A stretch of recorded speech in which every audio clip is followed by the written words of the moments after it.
a bit how Zero Robot works. I'm going to talk about the architectures of Zero Robot, explaining a bit the internals of it. And then we'll have a small demo. I'll show a couple of blueprints that we can deploy with Zero Robot to show you a bit how it works, the API and stuff like that. And then after that, we'll do some kind of small Q&A. If you have any question, I'm going to be there to answer them.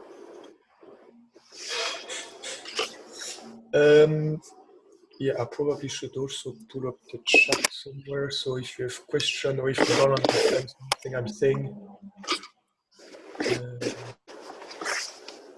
where do I see that?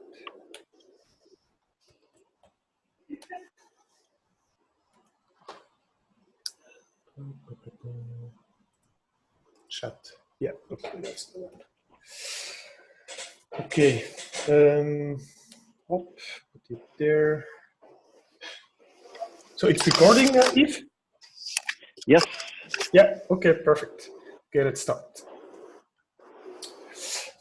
So a bit about the what, exactly what is Zero Robot and what did we build this technology. So basically, Zero Robot is a distributed life cycle management system, I would call it. So basically, it's going to be responsible to for the full life cycle of an application, from basically deploying the application, starting it, and then monitoring the full basically while the application is running, making sure that everything is correct, and self-heal if that would be needed. To do that, basically, the robot deals with what we call services. So basically, services is the abstraction that we use to basically model anything that we want to monitor and manage. So you could have services for a node that you have, a server. You could have services for an application, database, anything, a VM, a container. You could have services that manage router. You could have services that manage even more abstract stuff, like capacity planning of certain stuff. So basically, yeah, the service is the abstraction that we use, and that's the object that the robot is always going to manipulate. Yeah, and then the robot is also built on top of JumpScale. I'm going to explain how do we use JumpScale in the robot, but you need to know that basically all the logic and all the automation that we provide through the robot, it comes from the JumpScale framework.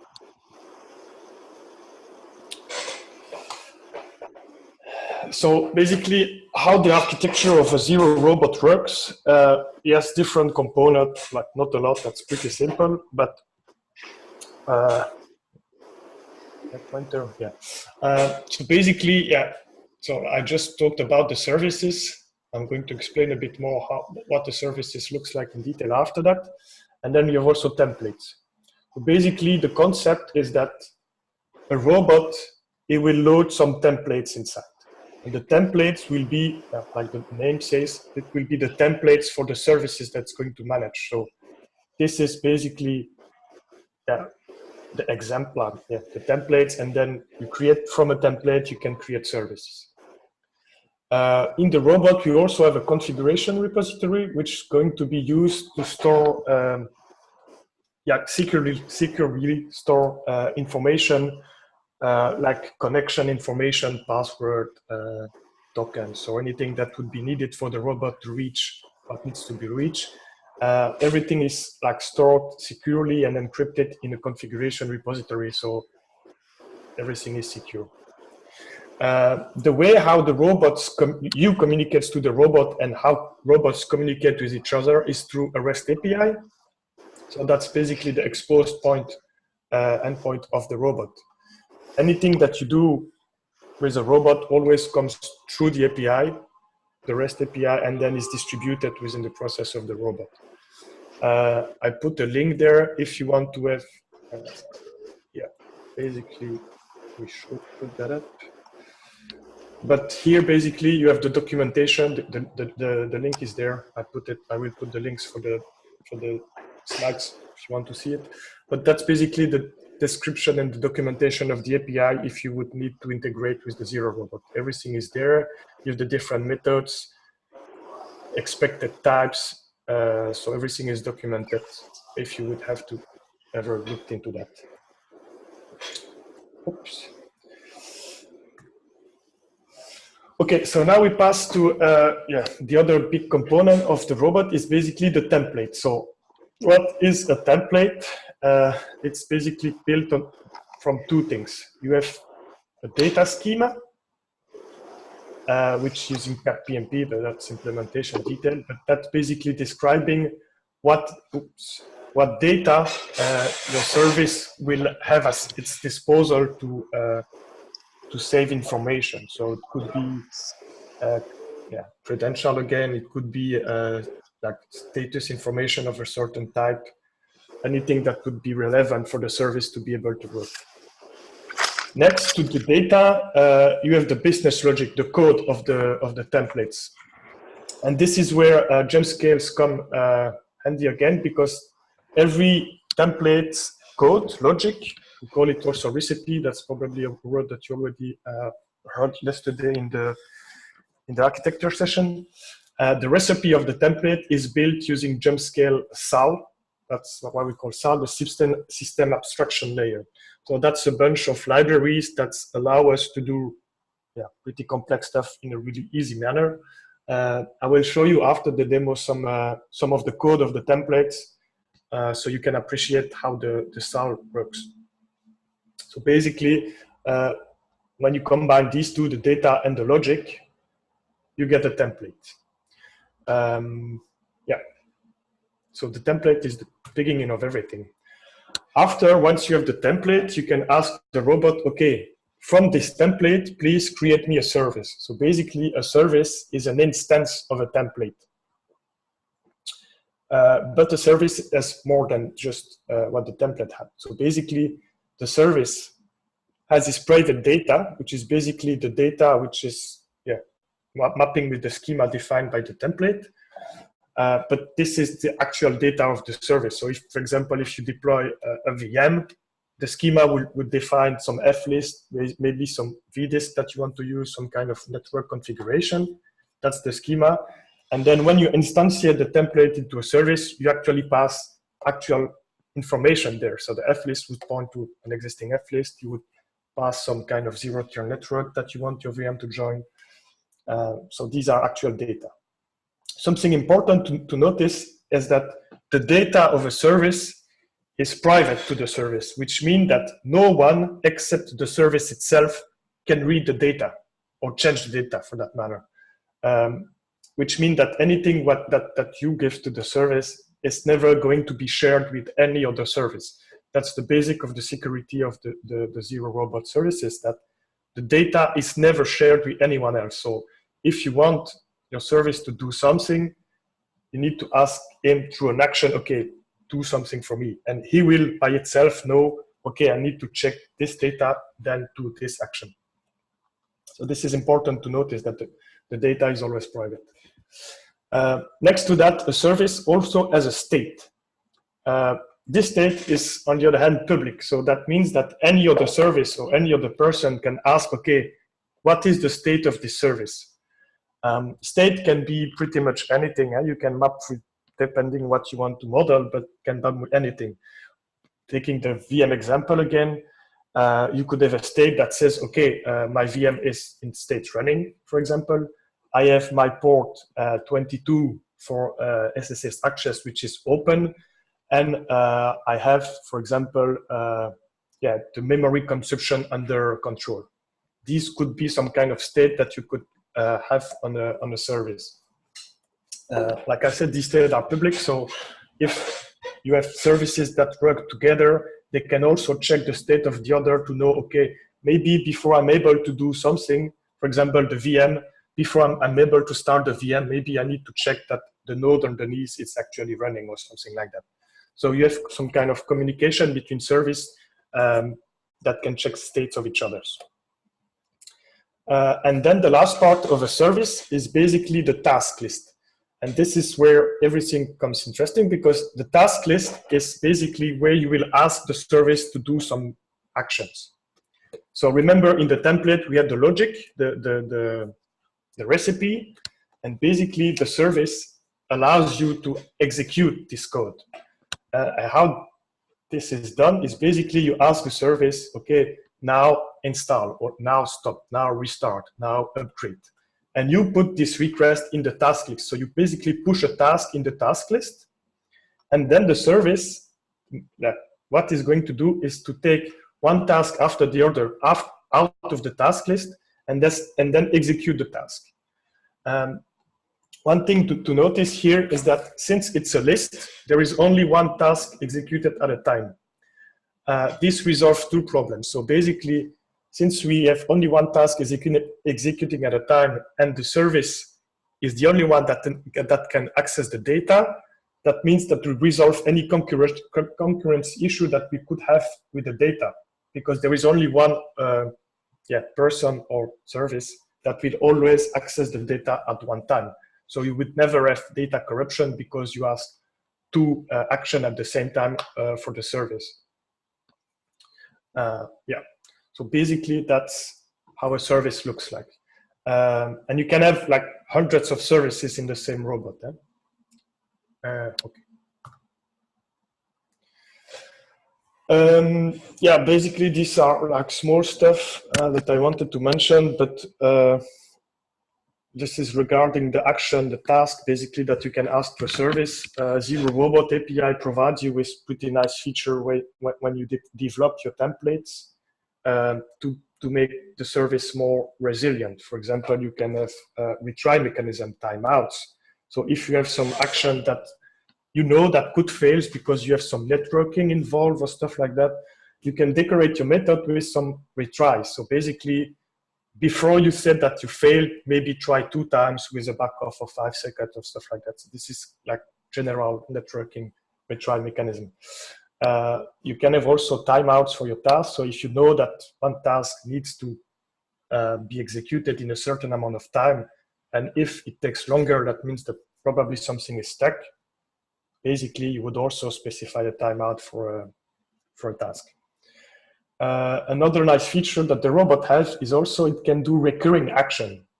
And this is basically how we do self-healing and monitoring, that some services, they will automatically schedule certain tasks for like every X amount of minutes or seconds or whatever you configure in your template. You will say, okay, now every minute, maybe monitor your system, monitor yourself. Check if everything you're supposed to do is still valid. Does the disk you are using is still in a healthy state and stuff like that. And this is really the core of the self-healing, because you have services that knows how to do stuff automatically without the need of human input, basically. Another nice feature that we also have is profiling. If while you develop your templates, you can basically ask, okay, give me a full profile of this action. And then you see where your basically task takes the longer time if you need to optimize some stuff. But yeah, this is really for nerds like me. Also, like the task that you ask to, or the task or action that you ask to a service, they can receive argument, they can return value. So these are really normal functions that you would find in any programming language, which makes it really easy to use if you want to have some action that actually change the state of your service. You can just specify, okay, for example, if you would have a VM again, and you want to add a new, authorize a new SSH key, for example, in your VM, so one of your colleagues could access the VM too.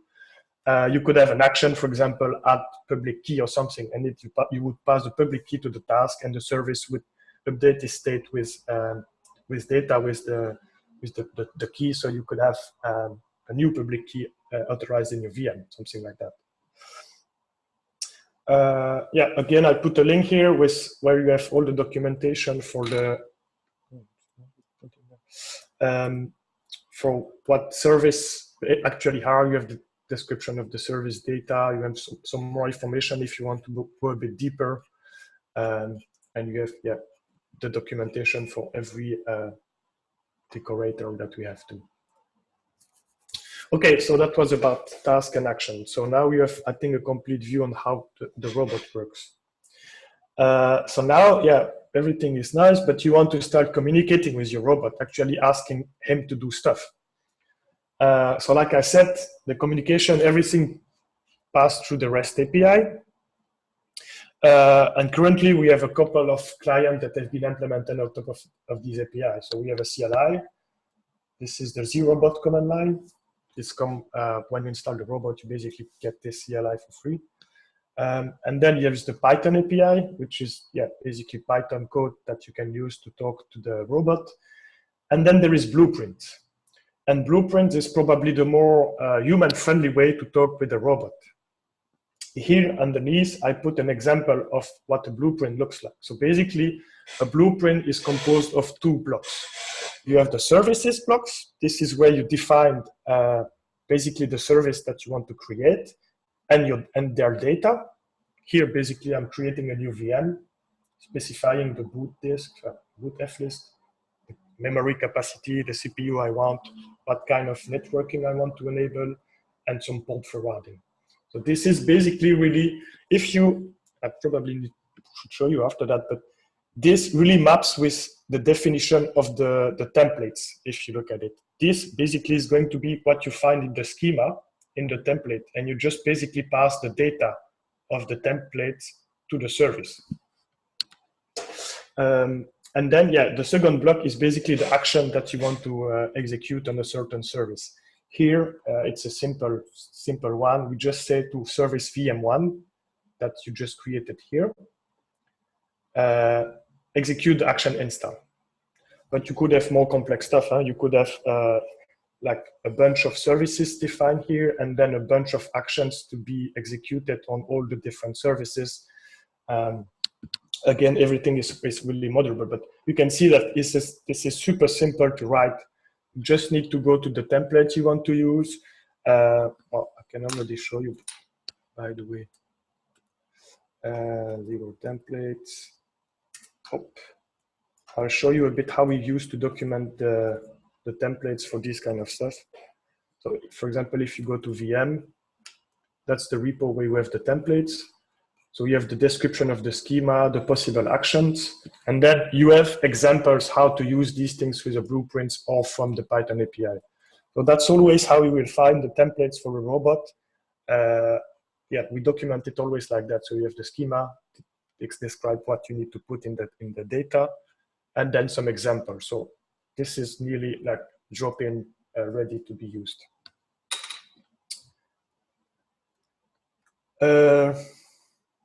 So that was about Blueprint and Python API.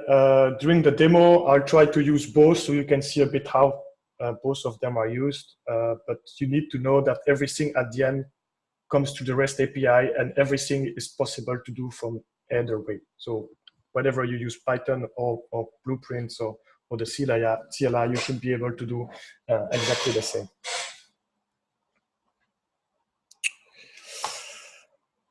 Okay. Second part, which is a bit more interesting, I think, is how robots communicate with each other. Because you know that in the grid, you will have like hundreds of robots.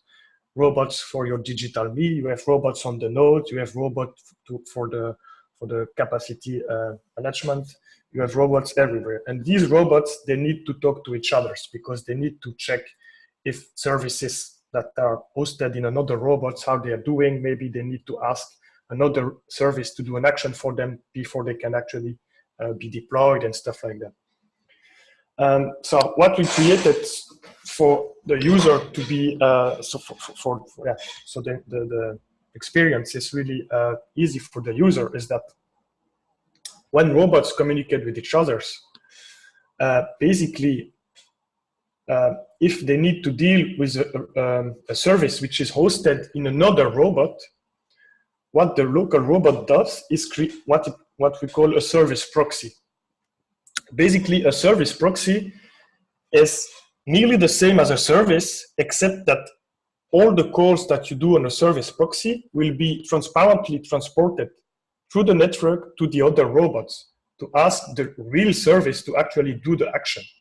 And then, hop, it comes back, it answers to the service proxy, and then you get the response back. So basically the flow, like example flow, is like the user asks, okay, start the VM. Talk to the REST API of this one robot, says, okay, on VM1, start, please. This robot doesn't host the VM1 service itself. So what it does, but it knows where the service is hosted. So what it does, through the service proxy, hop, it do a call on the actual robot that hosts the real service. So here you see two, go to the REST API, ask the real service to execute the action, and then answer back to the service proxy answer back to the user, and the loop is complete. This is really interesting because whenever you deal with services or service proxy, you don't really have to care because the interface is exactly the same. So for you or for the robot that does the action, for that matter, it doesn't matter if the service is local or not. And this is quite powerful because basically the only thing you need to know to basically manage a service is how to reach it. And after that, if you have the credentials, you have protection and stuff like that. But as soon as you have that, you can manage basically any service, whether it's a local service or it's a remote service. That's also basically what happens when you use the Python API locally on your terminal, and then you talk to a robot. The actual object that you will deal with are proxies, because you are not yourself a robot, you are not hosting the services yourself, you are just communicating with a robot. I'll show that in the demo, that's pretty cool.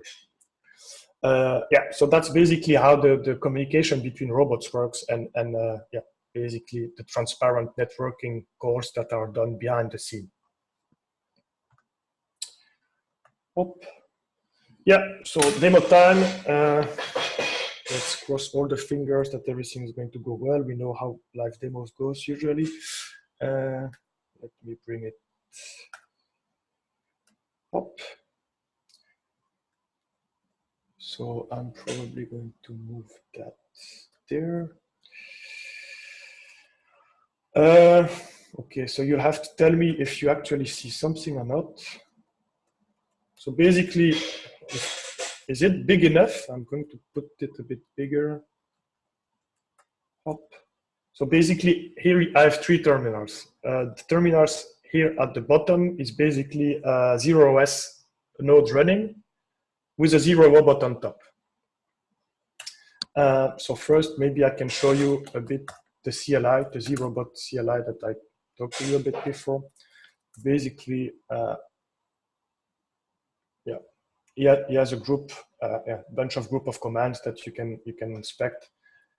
So for example, if I want to do service list, first robot, I need to check to which robot am I currently connected to. I'm just asking me, okay, what is the current robot you're working with? And he's telling me, okay, that's this one, robot 1 at this address. This is actually the one which is running, so that's good. And then I want to say, okay, robots, please list me all the service that you have. So you just ask that. It's going to answer, okay, I have 3 services, one VM1, the local node services, and some health check services. Okay, that's very good. So what we want to do first, we want to deploy a VM. So there are 2 ways of doing that. For the first thing, I will do it using a blueprint. Blueprints demo. So there I have 2 blueprints. If I look at the VM blueprint, that's basically the same as usually I show you in the demo before, but basically, you describe what you want as a VM, and then you ask him to install it. Nothing complex, really easy. So now I just tell my robot, blueprint execute VM. Hop. And the result of this blueprint execution is a task, because if you look at the VM, that's what I ask. I created basically a task install on the VM. So there we say, okay, the task action is installed on VM1. That's the task ID. Basically, then after that, I can Robot service lists, because now I should have a new service created, the VM service, which is there. Very good. So now what I can do, I think it's, let me check how it works. Get, okay, so now I can get the basically up. That's the ID of my service, and that's the ID of my task. Okay, and then it said the install went okay. So I should have actually a VM running right now. So,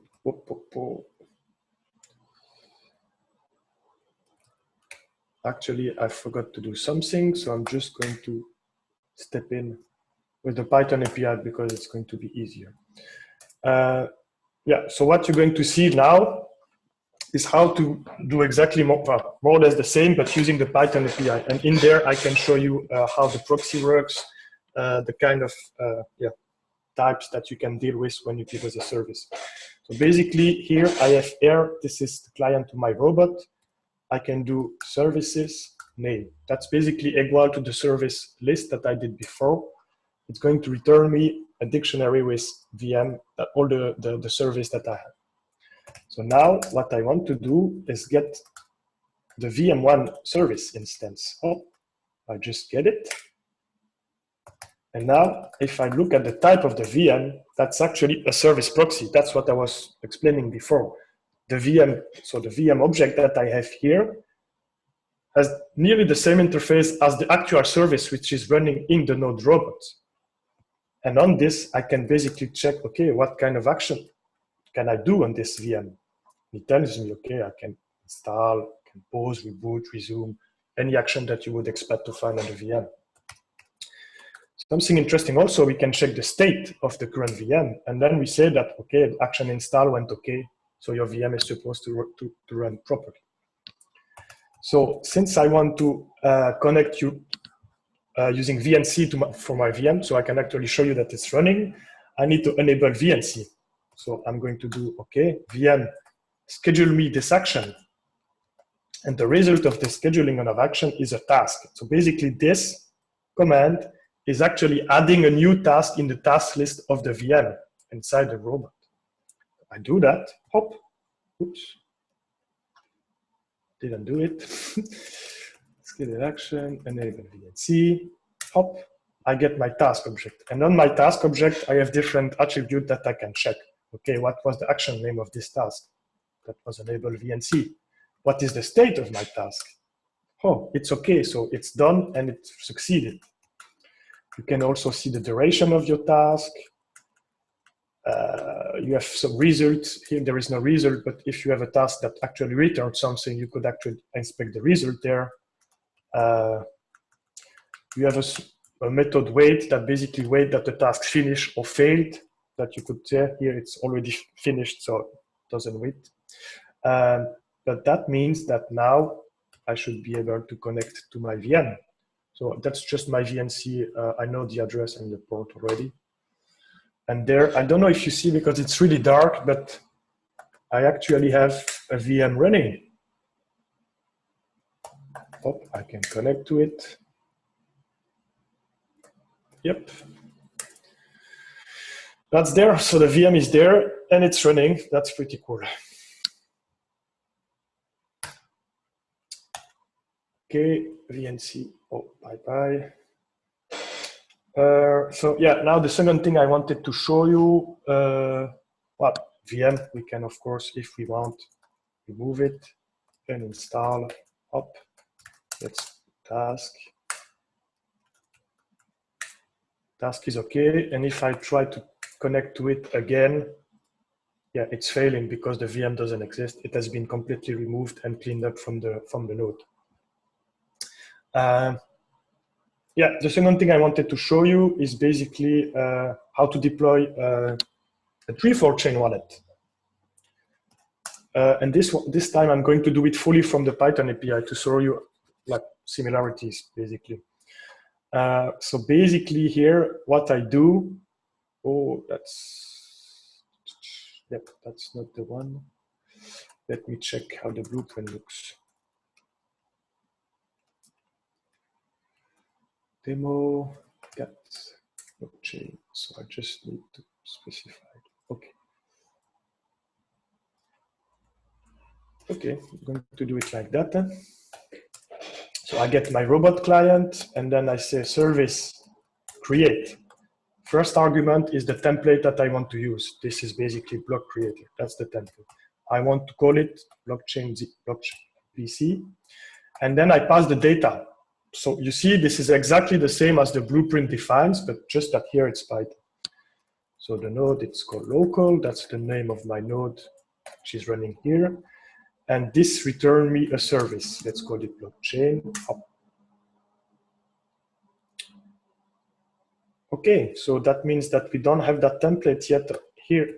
We can actually check on the robot, what kind of templates do you have? And there you can see, okay, these are all the templates that I have. And indeed, I don't have this template loaded. So that's good. I can actually show you something more. I can say, okay, add me a new templates repo. And there we see that's the template repo that we need because that's what we want to deploy. So we just say, okay, add this repo. There, I don't know if you can read, but you can see that it's actually pulling the data of the templates in the robot, and it returns me the 2 new templates that are actually new. So if we look at the templates that are loaded now, we can see, hop, we have 2 new templates that have been loaded, and the one that we are interested in.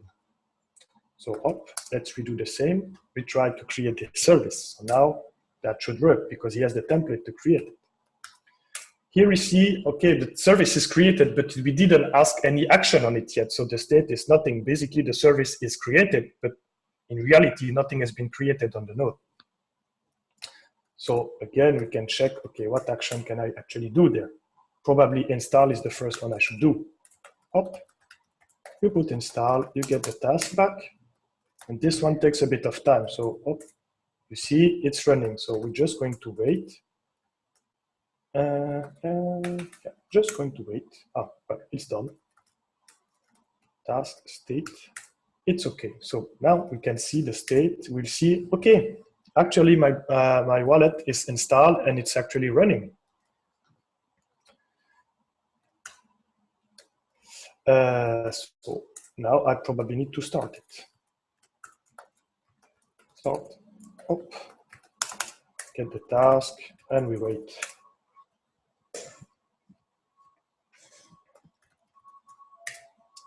State is okay. Now I should have another state. So basically that says my wallet is initted and unlocked. So I'm all good. I'm ready to actually start using it.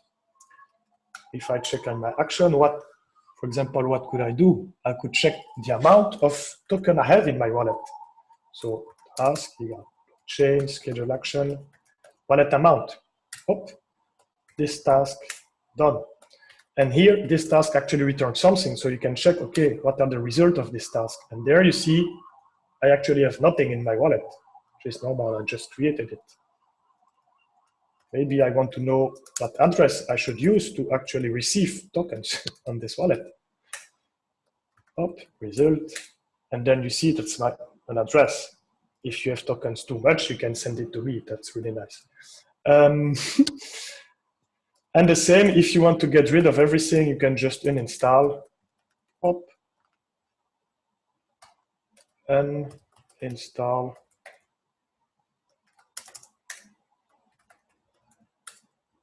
Task is done, and we are clean again. If we check on the service, oh, basically that I can delete it.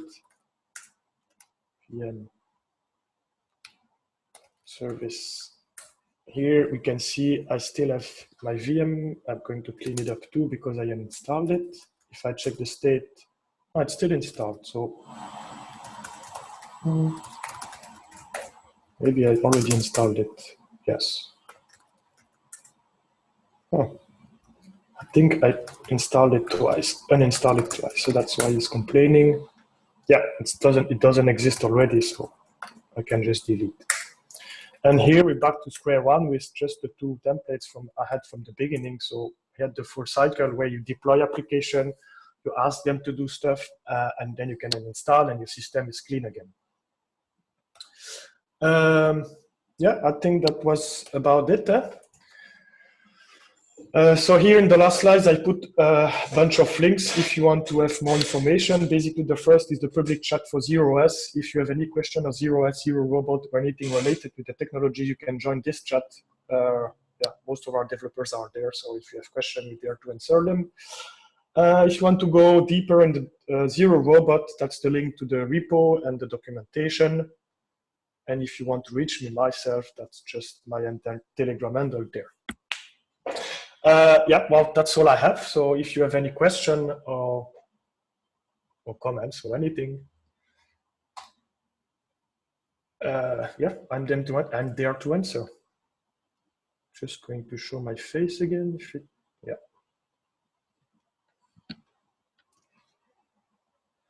Hop.